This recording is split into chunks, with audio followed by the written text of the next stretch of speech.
Mr. Hudson Armstrong, 4-year-old citizen who wants to come up and lead us in the Pledge of Allegiance. Hudson, it's all yours. He's 5, I'm sorry. Hudson, go ahead and lead it off. Put your hand over here and go ahead, other hand. There you go now, say, I pledge allegiance to the flag of the United States of America and to the republic for which it stands, one nation, under God, indivisible, with liberty and justice for all. Good job. Thank you. Thanks, Hudson. Thank you, Hudson. Now you can go out and take your folks to dinner. I thought this. Good job, Hudson. Thank you. All right, dude, I'll get you one. Thank you all. Thank you. Okay. Go ahead and call roll, please. Atkins. Here. Bishop. Here. Carew. Yes, ma'am. Franzini. Osley. Here. Teeger. Here.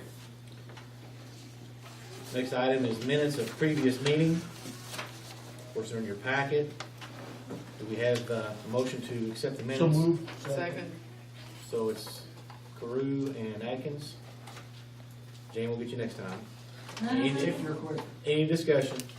Yes, under other public comments page or item number 5A, Mr. Dale reported MUPB has had long relationships with Eclipse Engineering and introduced Mr. Alan Robinson and Mr. Alex Gotzi from Eclipse Engineering. I think Mr. Gotzi. He's for Sun City of Somerset. City of Somerset. Yes. Yes, you're right. He's basically Joe's position with Somerset. Right, Joe? Gotzi is, okay. He's on floodplain. Any further discussion? Hearing none, please call roll. Atkins. Yes. Bishop. Yes.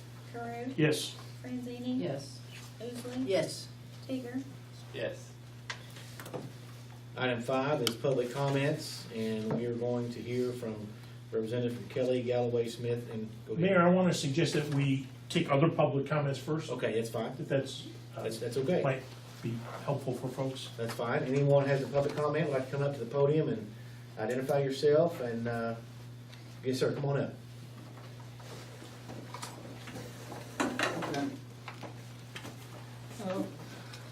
Douglas Mefford, here representing the Round County Rights Coalition. Yes, sir. Wanted to let y'all know that we have just worked a situation with Moorhead Theaters so that starting January the 20th, Moorhead will become the second city in this entire state that has movies available in closed captioning so that those who are deaf, hard of hearing, or literate and just like to know what's said over the explosions and the screams. The theater company is only allowing 2 shows per week, and they'll be on Wednesdays. But I know all y'all have Facebook, and we're going to be spreading around so everybody can check on it, because the people of the county are going to be able to get to vote on which movie they want to watch in closed captioning. That's good. Just one more thing to help this place get bright again. Well, appreciate that. Thank you. Thank you. That's good. Anyone else? Public comments? Okay. We'll go ahead then and let Kelly Galloway Smith Gould come up and present on our audit. Representing him is Lori Deerfield. Thanks, Lori. Thank you. Or is that anything different than we've got in our package? It should be the same. As I said, I just like to get the pretty bound one out too, so. This is when I was scrolling.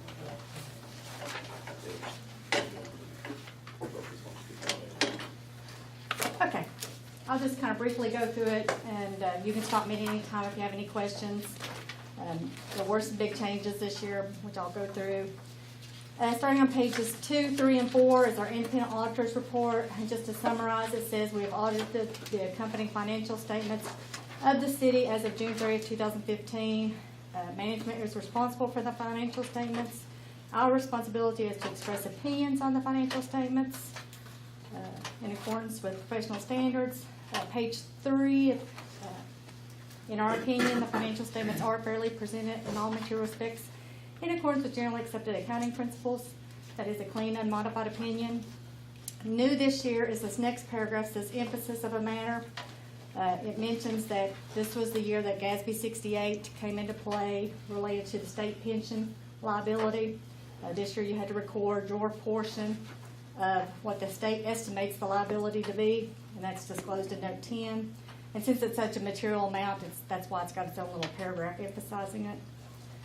There's also some required supplemental information, the MD&A, and then there's some pension schedules that were new this year as required supplemental information. And then it goes on to say there's some supplemental schedules related to budget and actual, and also you got more than $500,000 of federal money this year, so there was a single audit. So there's a schedule of federal expenditures. And then the last paragraph mentions that we also issued a report in accordance with government auditing standards, and that's in the back, and I'll go through it in a few minutes. Starting on page 5 is the MD&A, Maintenance Discussion Analysis. And basically, this is just kind of an overview of the year. The one thing I will kind of point out in that first page, the third bullet, as a result of implementing GASB 68, the prior year financial statements got restated to include a net pension liability of $6,243,000. There's your percentage. Boy, I think what you're saying, just to make sure I understand this, with GASB 68, that's national standards. Yes. Everybody had to do this. Yes, everybody had to do it. Everybody had to do it. I was going to say, Glenn can remember it with the school districts had to do it. Plant board, everyone that participates in any kind of a state plan had to record for the first time their percentage of the liability. Page 8, if you go there, I do want to point this out. In here is really the only place you can see a comparison to the prior year.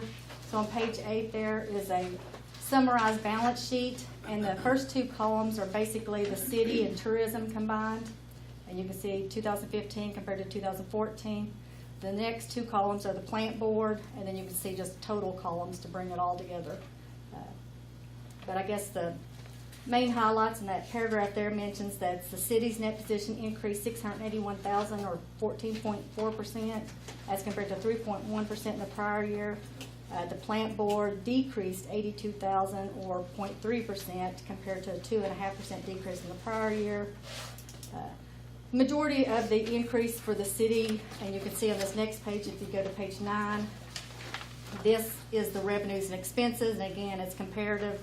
So this is the only place that you can see that. But you can see the increase is mainly from increased tax collections, increased occupational and net profit license fees, and then also increased grant revenues. I mentioned you got more than $500,000 of federal grants. So the grants went from, I think, like $666,000 in the prior year to about $1.1 million in the current year. So that's a large increase there. And there's where you can see the net change in net position for governmental activities. Again, that's the city and tourism combined, almost $681,000.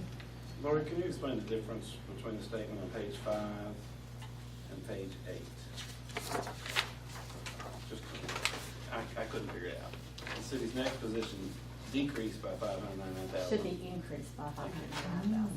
Yeah. Say that again. In that first bullet, it Should be increased. increase That's what I rather than thought. decrease. Yeah, because if you read on, it says there's a $681,000 increase in That's the way I the did it. city and $82,000 decrease, and that's the net of the two. So it should be an increase. So we probably want to get that I'll corrected. get that in the corrected. final document. Yes, I will get that corrected. Thanks, Glenn. Good catch. I do read these things. Put me asleep in that. Yeah. Let's see, so that didn't, if you go. So on page 21, or excuse me, page 10 of the audit, taxes, the increase in taxes were 127 to 124. And was that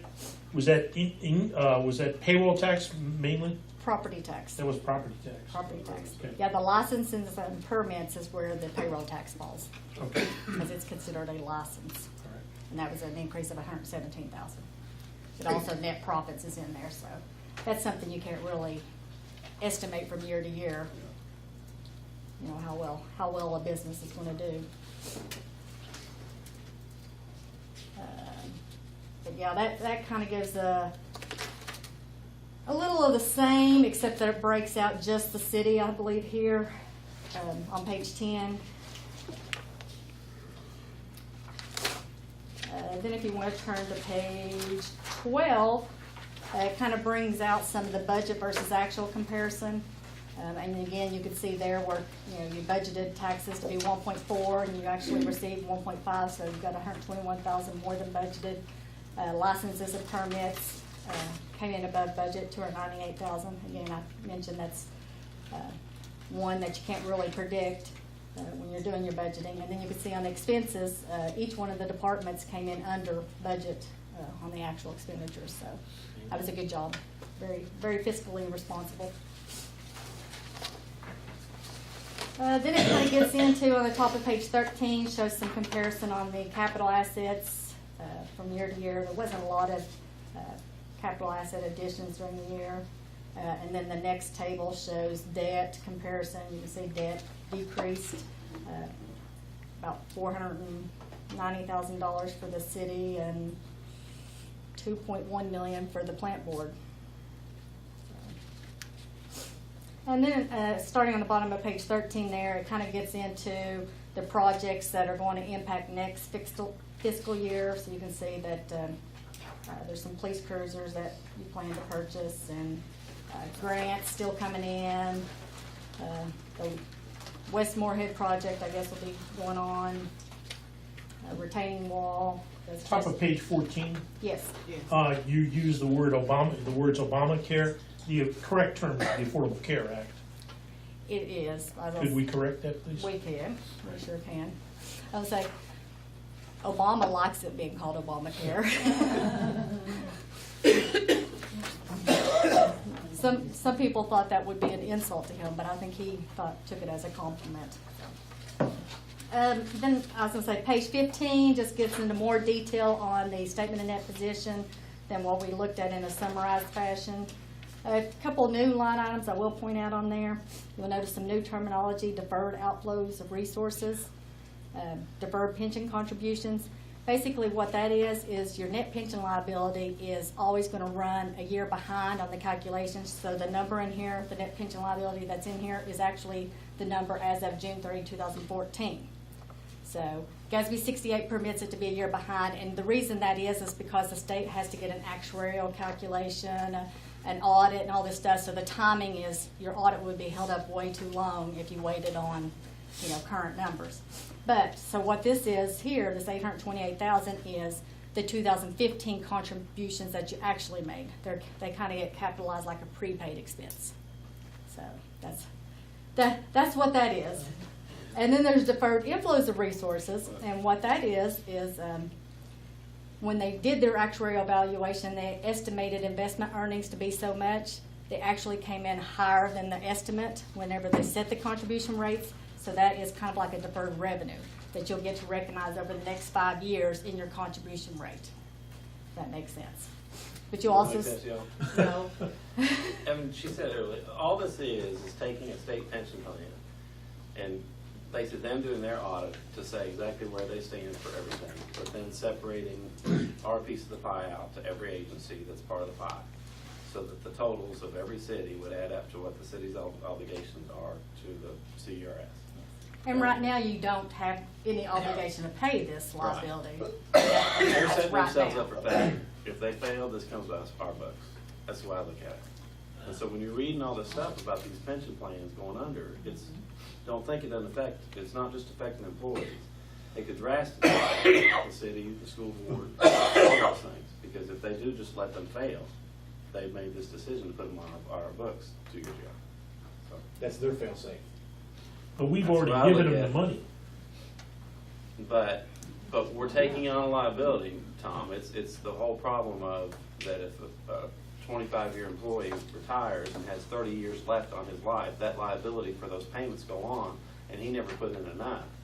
So you're paying now, what Dave puts in now is paying for someone that's retired now. Who knows if there's going to be enough there every day. So they're laying out that liability. But is this cash sitting somewhere? We're not, it's not a cash reserve that's sitting in an investment somewhere of ours. Parts of it is the deferred revenue side. They have investments with money but those investments don't match what the liability is. So this is just kind of a guess. If they liquidated, they might be worth $2 billion. What they owe is $5 billion, Mhm. already projected. So it doesn't match, but yeah, there is money. So you're saying we have to Yes. rely on the wisdom of the legislature to take care of this for us? Oh, my God. I'm telling you, it's an important deal, and it Yeah. is the deal of this session. So, I'm sorry, I got you. Yeah, I was gonna say, and I know that the legislators are taking ideas pretty much on, how to fix this problem that the state is in right now, so. And that's their heavy topic this session is gonna be about this liability. We have the same situation with the university. Yeah, I think the universities is even worse. Better than I could. Yeah, because I can't remember how much they said they're funded, because the CERS is funded for the non-hazardous 66.8%, and then for the hazardous, it's like 63 point something, it's in here. But I think on the KERS, it's only like 20%. 27. You guys are the worst. KTRS is right after that. CRS is actually one of the best. But anyway, so that was the new items on there. If you turn to page 17, this is what you kind of see internally. Your general fund, you can see it broken out from tourism, and then you've got some other non-major funds that are detailed in the back as well. But here you can see, actually in the general fund, you had $2.1 million of cash, tax receivables about $618,000, some payables $348,000. So fund balance of $2.4 million in the general fund, and that's your main operating fund. Page 19 also shows the revenues and expenses, again, for the general fund. So for the year, the general fund had an increase in fund balance of about $275,000.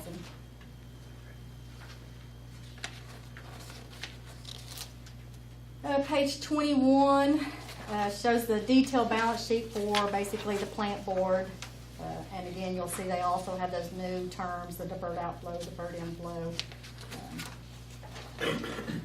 And page 22 is the revenues and expenses for the plant board. And say, one thing I usually like to do is go down through there and say, gas revenues here, gas expenses here, is it covering the expenses? The one that it doesn't is sewer, and that's really because of depreciation. There's high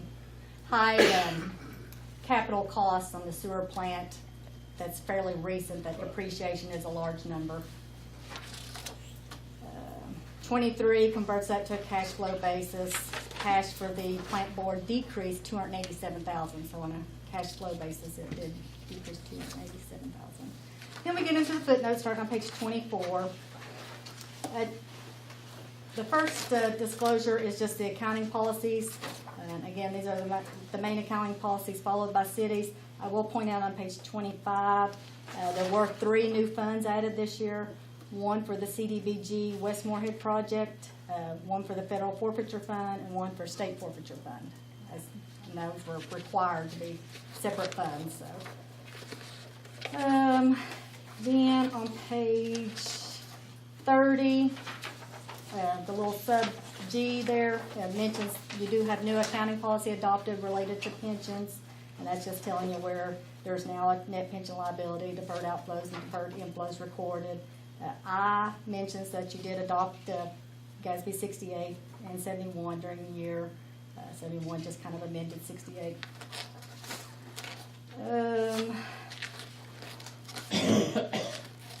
Then footnote 4 starts on the bottom of 31 and continues on to top of 32.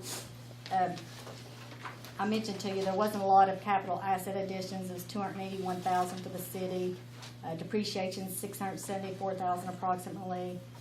For a plant board, there's about $600,000 of additions and $2.6 million in depreciation. Footnote 5 gets into all the debt, listing each note I out. did have a question on Sure. the first footnote, 15-year capital lease for the construction of a fire station. Which station would that be? Station 2. Station 2.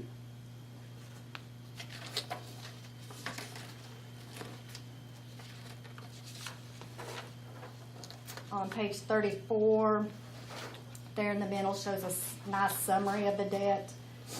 You can see compensated absences increased 11,207, but mostly you pay down on your capital leases, 482,119. I did have a question on page 34, series of 1966 issue. Maturity was 12/109. Yes, that's where someone has a coupon, a bond coupon that has not redeemed it. Okay. Yes. It just sits out there until they bring it in and redeem it. I'll make a note. Make it- You asked this last year, Tom. Yeah.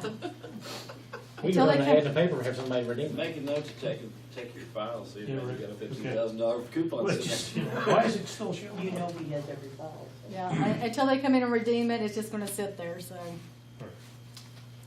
And there's no expiration on those, is there? Not that I know of. Like, You know, well, That sounds like an attorney's question. yeah.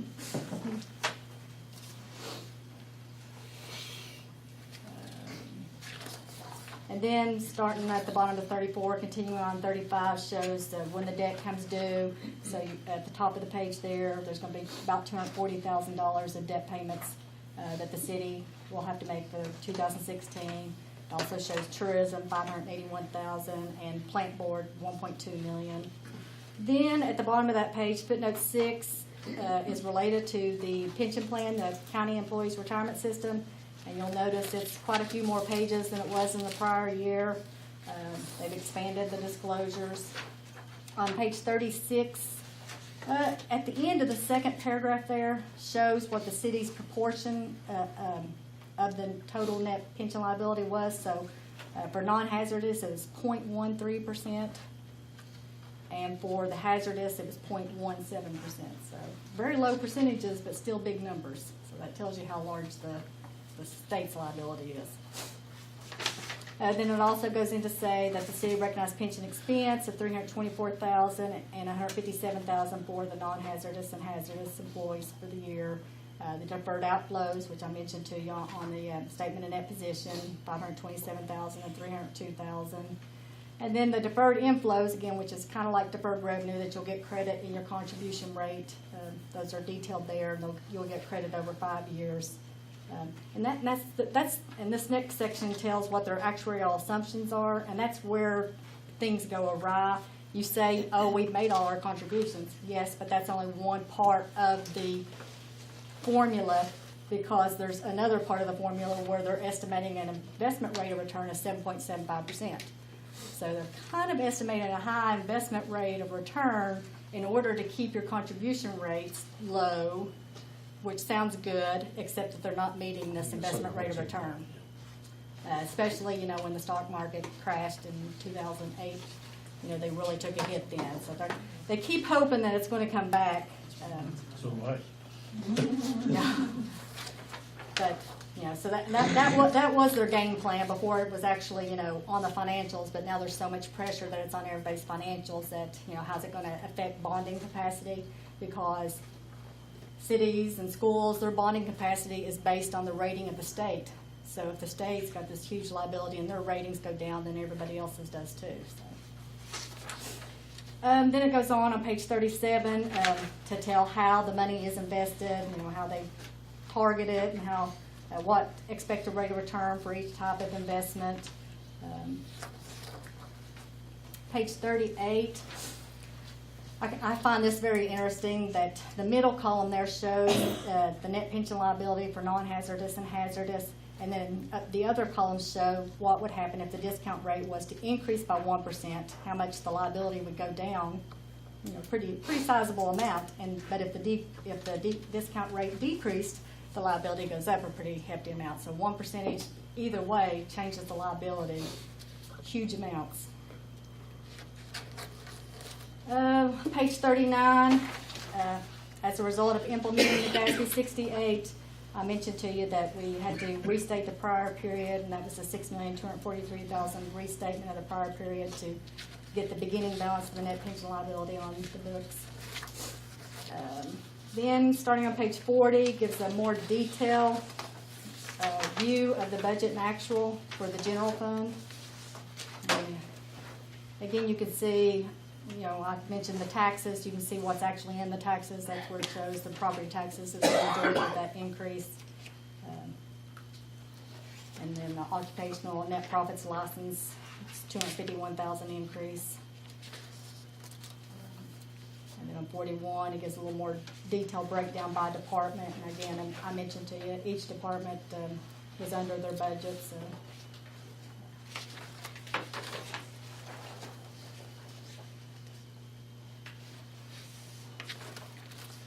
Then on 43 and 44, it shows a budget and actual for tourism as well, since it is considered a major fund.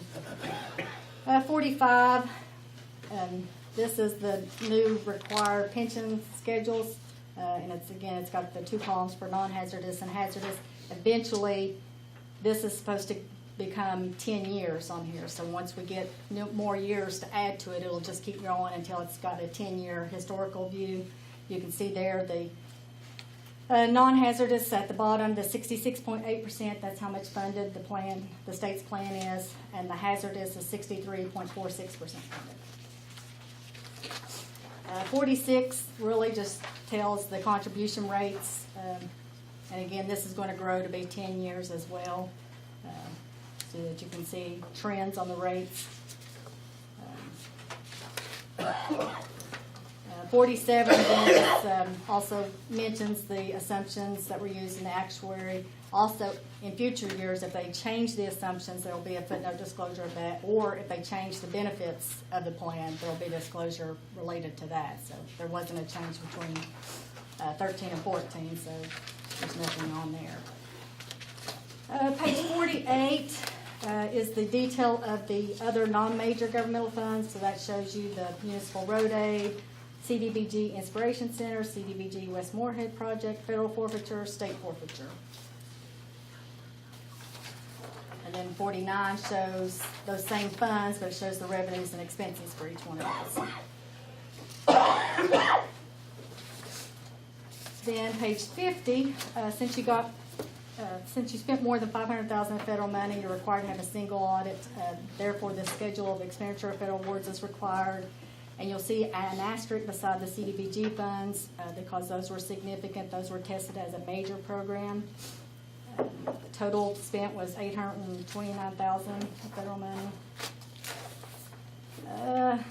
The next 2 pages, 51, 52, I mentioned to you we also did a report in accordance with government auditing standards. And to summarize, as part of doing the audit, we look at your internal controls, we test for compliance with laws and regulations, and if we had any findings, they would be in this report, but we didn't have any.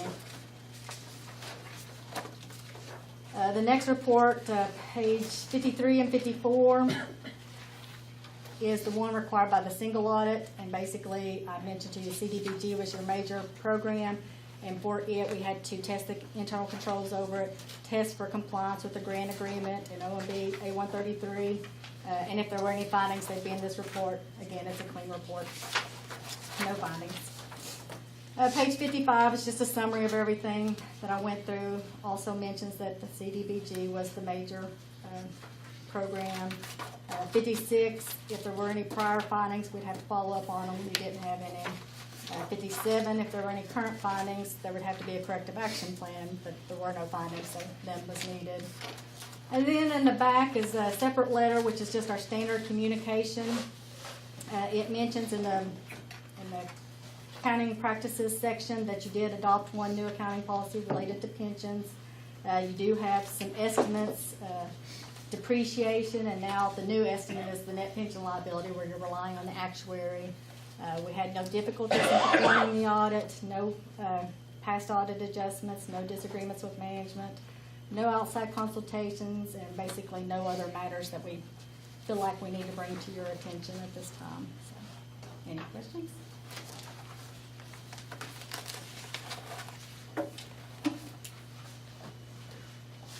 We appreciate it. Thank you.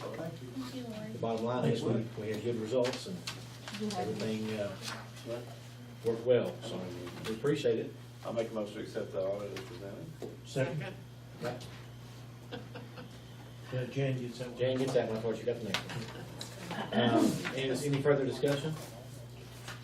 discussion or hearing none, please call roll. Atkins, Bishop, Yes. Peru, Yes. Franzini, Yes. Osley, Yes. Seeger. Yes. Thank you. Do you want me to take the reports up to make that one correction? Or do you want me to make it on the remaining ones I have that you plan to give out? I think you should make them on the ones you're gonna give out. Okay. But, I think we've already kind of made I ours. don't need I'm this, fine with Lori, I'm this. gonna give you this. Okay. I kept the management letter, so. Okay. I wanna thank Lori for the great work that she's done, and to the mayor and his staff for keeping us in good standing. Thank you. Well, that goes with our staff and goes with all of our department heads, because we're the ones who, if she said everybody was under, and that's awesome. So, department heads who are here, we want to thank you for that. Absolutely. And our staff here works very hard to make sure that happens, and so we were very appreciative of that. Thanks, Tom.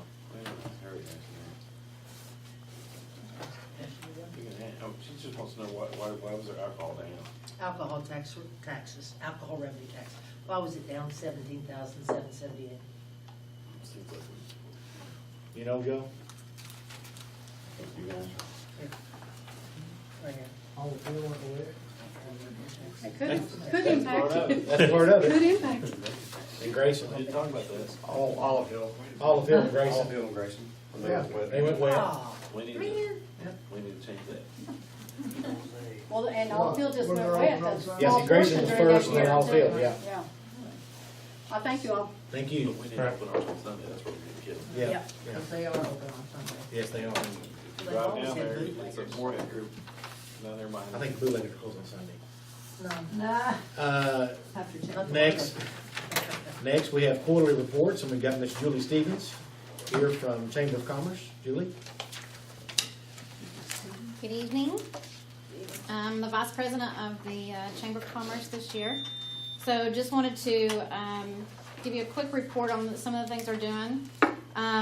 We began the Leadership Academy class. They're proposing their new project soon to the Board of Directors. As you know, the last time I came, we talked about the golf outing, and it was a huge success. We don't have the numbers on those yet, but it was one of our best ones. J.S.A. Buddha Drugs was a huge success as well. We had quite a few people there, and it gets bigger and bigger every year. Chili Wars, it raised $18,000 for God's Pantry, and here at the distribution center here in Moorhead. And the first time we've ever had it, and how many teams did we have? Like almost 20, didn't we? I think so, yeah. Yeah, it was awesome. It was close great. to 20, yeah, and so it was a huge success, so definitely we'll do that one again. Definitely. The city-county Christmas dinner, we fed almost 1,000, so that's always very well attended. Had the Christmas parade, and then now we're working on the East Kentucky Leadership Conference, which is coming in April. Last Thursday and Friday of April. And then Public Policy Boot Camp, the Kentucky Chamber. They're looking at issues that may arise in the upcoming legislative sessions. So that will affect businesses and so forth. So we'll be definitely staying in contact with them and going through that boot camp. Any questions? Yeah, I did, in your report, it says American State Corporation does not feel welcome from this community. So tell us about that. The only thing that I have heard is they just don't feel welcome just due to the fact they are now, a huge competitor with our lumber companies that have been here for very, very long years. If I can speak to that, Tom, that's, I think, when that statement was made, I think there's been some progress since that statement was made. They've been great partners, they've made donations to the school system. They have, and Quite a bit. but I think that's well on its way to being resolved. So, but yeah, that. Yes, yes. We had that same statement in our EDC meeting, and I think that's been taken care of. Yeah, we're hoping to squash that pretty soon. This is a very welcoming city. Moorhead has always been very welcoming, very kind, and it's not saying anything against our lumber companies that we have here. No. But nothing at all with that. It's just, What it is, to be honest with you, it is a niche that was pretty well, wasn't real highly competitive because they moved in, became more highly competitive than what they have been, and that's been some of the, yeah. Wide open. Yeah. Always been wide open. How many, can we get an update? I mean, how many people are employed? How many shifts are they running? They're getting ready to add a third shift. They're up between 75 and 100 now, because what had to happen, because of the grant that we, EDC had with them and the state, Economic Development Cabinet, and once they met a certain level, then they kicked back some money that we had used to help them get in. So they've already reached that level, which was 50, and they were approaching 75 before Christmas, and their goal is to add a third shift, I think. I know it's the second largest in the world. That one out at Cranston is the second largest stave mill in the world. And I've heard that they have long-range plans of expanding into the Cooperage. Cooperage side. They have a cooperage Right that. now, they're sending everything out. Well, see, Right, well, right. the cooperage is, that their first forage into Kentucky was in Lebanon, Kentucky. And so that's what, they own the cooperage there, and they're hoping because of the land and what they've had business-wise, they would like to expand and bring maybe their cooperage here. Which the cooperage, the stave are the wood slats, the cooperage are the metal rings that hold the whiskey barrels together, so. Bourbon on it. Big difference, man. Well, they resell them, they resell the whiskey barrel, the bourbon barrels to Ireland for whiskey, and so, anyway, that's a whole other story, but, yeah. So I heard anecdotally that in their search for expanding to the third shift, a very positive note that I maybe you all could comment on this, but you know, we hear a lot about drugs in society with youth, not just with youth, but it makes it hard to find people who can pass drug screens. I heard anecdotally from a reliable source that in going through the process to hire this third shift, that only 2 out of the several hundred plus that they interviewed couldn't pass the drug screen test. So I think that's a very positive note. I thought I'd share that with us. So how did the management directly say this, that they did not feel welcome? In what context was this? That came out of an article in the Morehead News. Okay. But, like I said, I think that statement is probably 2 months old, close to 2 months old now, and I think that's being resolved. I know they're working with us at the park to give back here. They've worked with the school system to as Lynn said, and they want to be part of it. I mean, they're really now that right now with the 377 expansion coming from Lewis County to Vanceburg, Morehead to Vanceburg. There are some issues there trying to get some of that worked out, because one of the major areas to kind of widen is right in front of their property. So I know they're working on that too, and that was a little bit kind of. Is that shut down though because of the governor's announcement earlier this week? No, I don't think that's shut down yet. I don't think. I think that was saying that they're going to cut that out of the upcoming budget. I think because I believe we'll know more after the first couple weeks, but I didn't hear that specifically. Because I went to several of those meetings, and again, they're 2 different ones, but they're going to meet kind of on Cranston. There's one coming from, there's two different 377 projects that are going to meet. I haven't heard that yet, but if I do, I'll let you know. Just to add on to the stave mill with the hiring process, there was a young man that in and out of jail, drugs, alcohol, major problems, and things to that effect. He is now working at the stave mill, and he is leaps and bounds. Life's 10 times better because he actually now has a steady job. They're working with him, and he's determined to stay sober. So I think this is something else that we're very excited about, that they are hiring local and helping the community with those issues. So yeah, great company, great company. Great. Any questions for the chamber? Others? Okay, thank you. Thank you, Julie. Next is item 7, and that's the utility plant board report. I'd like to ask, because I'm trying to, did they not send all the? No, they didn't. It's a very That's short all she report. sent me. She Yeah, said that we they need to didn't get have on her. one. I'll talk to her about that again, because they skipped it for a couple months, and then I can't search anything about the water. I know. I know, we The don't water know the- loss, we I don't know can the tell you loss. that, for our meeting, it was still around 10%, but, last week, we were notified that they did kind of find a leak that they think is, so we're hiring that sort of source to come in and really work on a certain area. I'm not gonna say where it is, but, you'll see them working.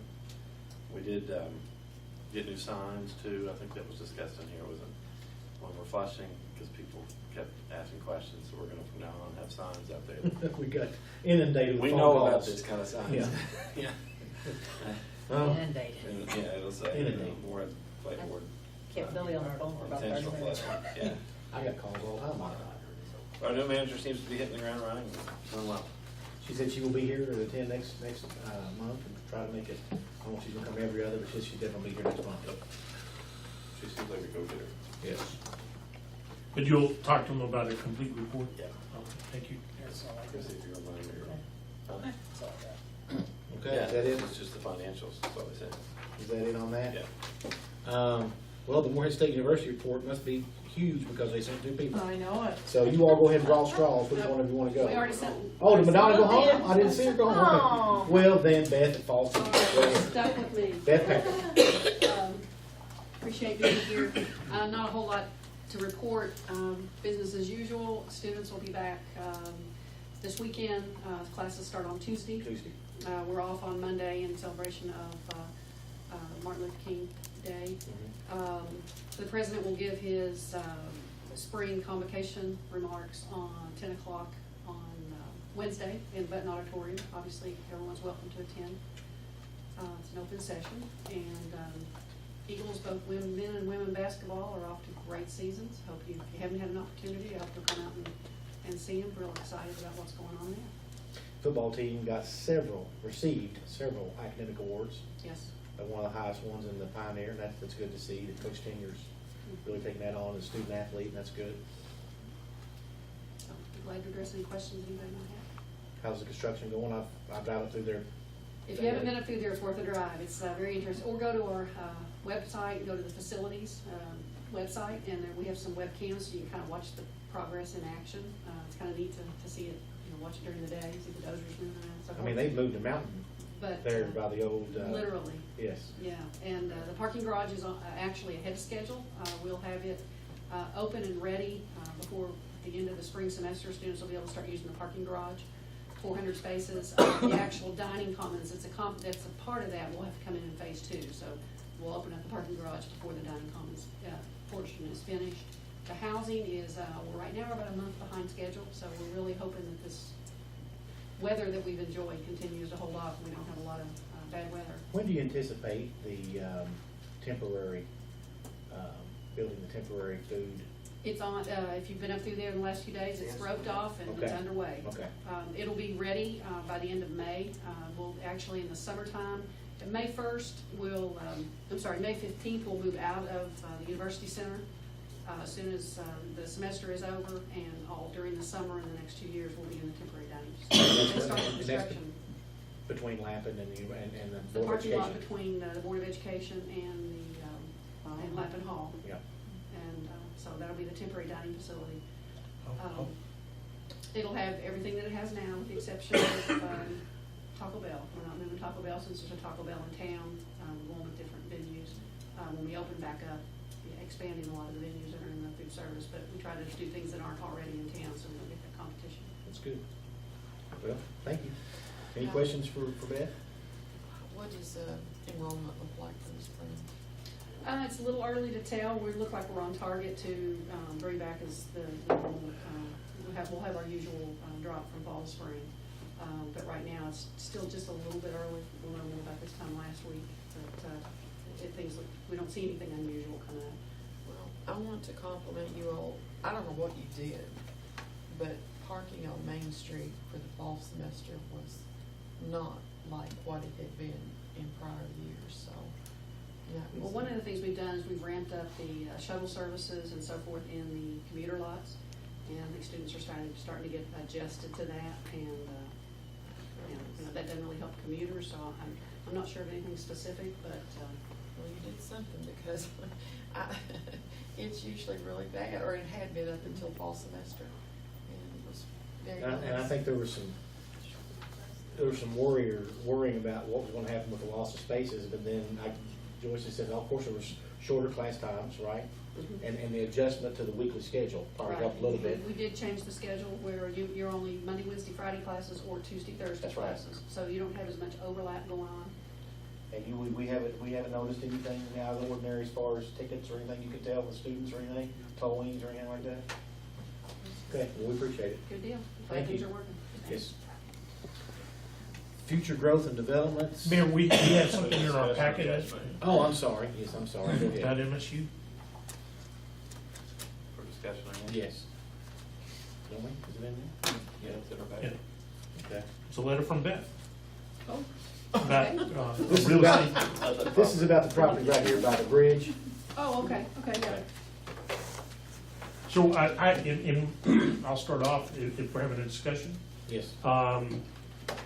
You know, we don't have an appraisal of this property, and I think it'd be good for the city to have an appraisal so that we would know the value of what the university is proposing. And right now, it's hard for me to measure that, so I'd like to at least see an appraisal of the property, so we'd have an understanding of what its value is. I think that's a reasonable request. Does anybody, The city pay for it, or MSU? what it's worth? So if somebody were to come and if we were to, I think that's a What that's worth. negotiation that the mayor should work out between the city and the university. I just think we need to have our appraisal done of it so that we understand its value. okay. That's time, I think that's a good idea. Beth, you think that's a good I idea? think it's an excellent idea. I would do the same thing if I were in your seat. Go ahead. And I assume that we're gonna be discussing this further Mm-hmm. later on. Yes, we will, and the president and I have discussed it a couple times, and right along with Tom's recommendation is everybody wants to be fair and equitable, so that falls right along with it, so I'm good with that. Joe, don't you think that's probably the best way to do it? Any other questions or comments about it? What about just the drilling? Are you on a The- time frame? See, that was the question. The question was proposed that they don't, university doesn't know if we want it or not, if it's not have the proper soil Right, content. right. So, The way this is written, though, It's both. it's written as if Both. the soil content is, if you're good with it, you want to do the deal. Well, we haven't agreed to the deal, Right. so, I mean, if we're holding you up and you need to get the soil borings done, I have no problem with the university proceeding to do that, but I'm, as a city council person, not committing to your proposal. at I this time. understand that, and I understand that, and if, with the council's approval, we'd like to go ahead and do the borings, just to make sure that the property is suitable for what we wanted to do. And Joe's been talking, he's been discussing with Terry White Right. and with Mr. Thacker, so I think that's probably, as long as we allow them to do that to see why we go ahead and get our appraisal, would that Exactly, be then we okay? can come back to the Well, table and talk about the But, deal. go ahead, sir. Go ahead. Well, I think Joyce has some, we need an agreement to do that, and so, I think if you just modified this agreement and took out your agreement that we've got a copy of is sort of automatic. And if I'm good with this as proposed, except that the city is not committing at this time to do the So deal. what if we drafted an agreement that says that we are interested in a potential acquisition of the property of some sort to be determined, and in the meantime, you're gonna get an appraisal, and we are gonna do the borings to make sure that we have all the information. I think it just to allow you to do the borings. Yeah. Oh, Let's- we're- let's We just don't do know that. if we're interested yet in selling. We'll just have an agreement that says that we will allow the MSU to do borings on the property to see if it's suitable for their needs. Then Okay. we'll come back and have an agreement at that point, if we decide that's what we wanna do. Jan? How much, the borings, there's 6 of them? I don't have the details. but It says Joe. here- I it mean, says here there'll be no What kind damage of to, there'll be no damage to the property, it'll be put back exactly the way it was. Yeah, And that needs to be in the, yeah. And we can work on, Sure, we'll make sure that we'll work it's out the suitable. details on that. Right. So the land's not disturbed, if so, it's put back Exactly. and made whole. Okay. Now, we hit oil. Yeah, You we know, get oil, new negotiations will occur. Hey, if we get oil, I'm all for it. That ramps up retirement a little Hey, I'm bit. a citizen here too, so, you know. That ramps up early retirement a little bit. I guarantee if you hit oil, we won't be able to afford to purchase it. That's probably it. Or at least cap it and barrel it. All right, I think that's good. We'll go ahead then. We just need to just let Joyce go ahead and work with the university and work out an agreement for that. Is it okay? I think the president's fine with that. Absolutely. Okay. Any other questions or discussion with, about this? Beth? No, I haven't, and that's what I Okay. was gonna say with you is to, So we don't actually need to take any action at this point. Okay. All right? Thanks. Thanks, Beth, for coming. Okay, number 9, future growth development projects. Joe? Again, you have my list. If you have any questions, I'll be happy to answer any other than that. don't ask him if he's not feeling well. That's all right, I can answer. All right. Number 10, item 10, ratification of monthly bills and statements.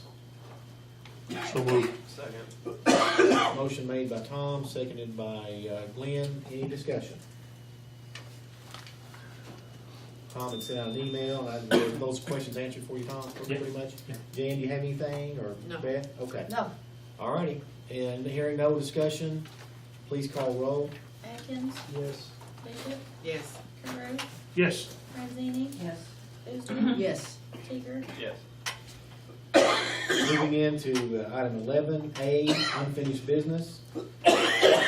A1, first reading of an ordinance amendment for Parks and Recreation Department fees and refund So policy. moved. Second.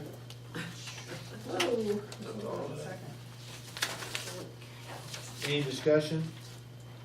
Hearing none, please call roll. Atkins, Yes. Bishop, Yes. Carew, Yes. Franzini, Yes.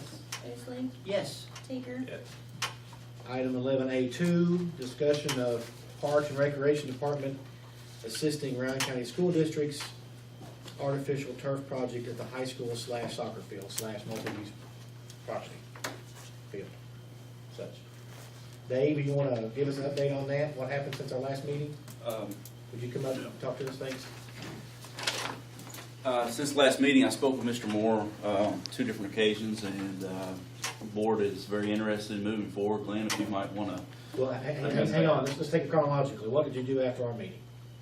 what's that now? Who'd you meet with You after our met meeting? with the fiscal court. Met with fiscal court. Okay, yeah, I'm sorry, I forgot all about that. Sorry.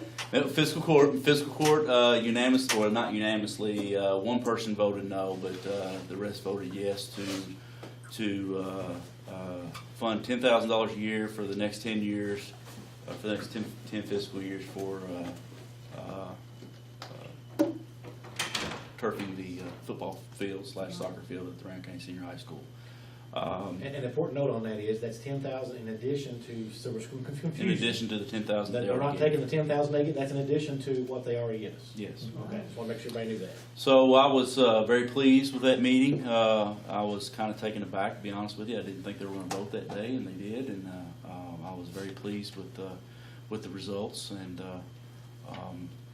therefore, I went ahead and went forward and met with tourism the very next day. I did my same presentation with tourism, and they got back with me approximately a week later, stating that at this time they're going to say no, not because of the project, but because there's a $1.5 million substantial amount of money already allocated towards the Sunnybrook project, and determining on whether or not that project moves forward, they wanted to say no at this time, just simply because of that. However, they were, verbally agreed with what we're trying to get done. So then I met with Mr. Moore on a few different occasions. He went ahead and met with the school board based on what we have discussed here and based on what the county had approved, and decided to move forward with information towards that project to find out exactly what they needed to do to fund the other 80%. Am I right with saying that, Glenn? Am I okay with saying? I haven't been part of those discussions, so Yeah, but, I've tried to, I have to stay out of yeah, this. but yeah, they, According to one of the board members, that's the case. according to Mr. Moore and one of the board members, that's what was. And had several people, several citizens that were just absolutely astounded that we're actually trying to do something like that together, if you will. And Mr. Moore indicated to me it's the first time he can remember in the 40-some-odd years that he's been in the school system that the city, the county, and the school system, all three, seem to be working together on a project like this. So, you know, everybody's been very appreciative. I haven't heard any negative comments. One thing that Dave and I are doing in addition to this to try to supplement this whole thing, we are looking at also additional sponsorships to reduce that, and we do that weekly. We've got people, we're hoping that will happen, so it looks like, and I want to commend him. He did a great job here at doing the presentation. As good a job he did here, he did an even better job the next morning in presenting to them. He actually had two people stand up in the audience that he didn't even bring with him. They just stood up and told him, so we need to do this. I still to this day don't know who the lady was, but she said that she stood up and said that her kids had went through our programs, and her grandkids had went through our programs, and she'd like to see something nice like that done for the kids of the community. And he had two of the fiscal court members very outspoken in support of it. I think that was. I was very surprised. I was very pleased but surprised that it went the way that it went. Dave, I don't know how the county operates, but does Mr. Moore know that we can only commit per fiscal year? I have already indicated that, yes. So if we get a new council next year, they may not put it in the budget. Same way with the fiscal court, I'm sure too. So. They operate under different. Well, we hope that can be something that can be continued. We'll just wait. You're just going to wait back now to hear from Mr. Moore, I guess. Yeah, Mr. Moore he has been given the marching orders by the council or the school board members to go ahead and research further into actually procuring funding for the remaining amount. It's my understanding that it needs to be approved by KDE. Yes. And that. By who? Kentucky Department of Education. Okay. KDE, and that